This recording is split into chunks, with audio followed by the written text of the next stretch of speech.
السلام عليكم ورحمة الله وبركاته. ازيكم حبايبي؟ عاملين ايه؟ يا رب يكونوا بخير. النهارده كده هعمل حاجة بسيطة وحابة اشارككم معايا. هعمل مكرونة بالفراخ. معانا هنا فراخ بانيه متقطعة رفيع زي ما انتم شايفين كده كده، تقطعها رفيع كده. ومعانا طبعا هنا بصل وفلفل الوان، ومعانا مكرونة اللي هي السباكيتي اهي، ومعانا 3 معالق من الدقيق، ومعانا لبن عشان نعمل ايه عليها بشاميل كريمي جميل. اول حاجه هنعملها هنقول بسم الله الرحمن الرحيم.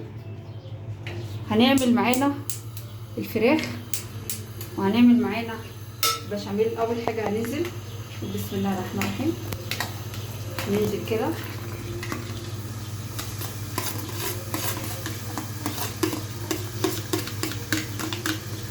من الحاجات الحلوه بتاعتنا ايه، البصله، الفلفل زي ما انتم شايفين كده.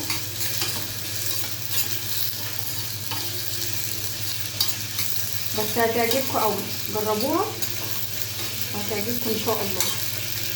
طبعا ايه الفراخ الجميله بتاعتنا بسم الله الرحمن الرحيم.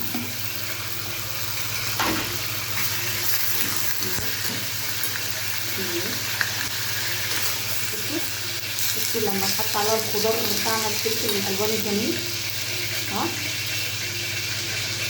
وطبعا هنحط لها بقى ايه الفلفل الاسود بتاعنا،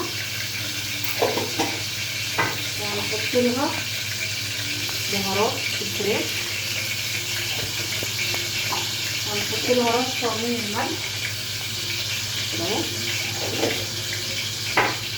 وطبعا ايه هنديها تقليبه كده حتى ما ايه تشوح معانا.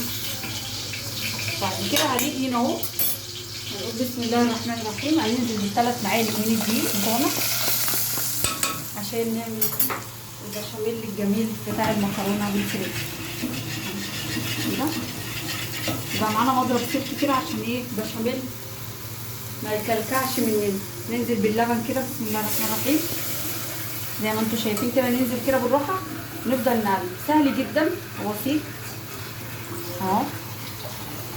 مش تاخد معانا وقت، كم معانا 10 دقايق ناكل احلى صينيه مكرونه بالفراخ اهو زي ما انتم شايفين كده. بصوا مفيش كلكعه. الدقيق ده معانا طبعا هننزل رشه من الملح، الفلفل الاسود زي ما انتم شايفين كده، بهاراتنا الجميله اهو.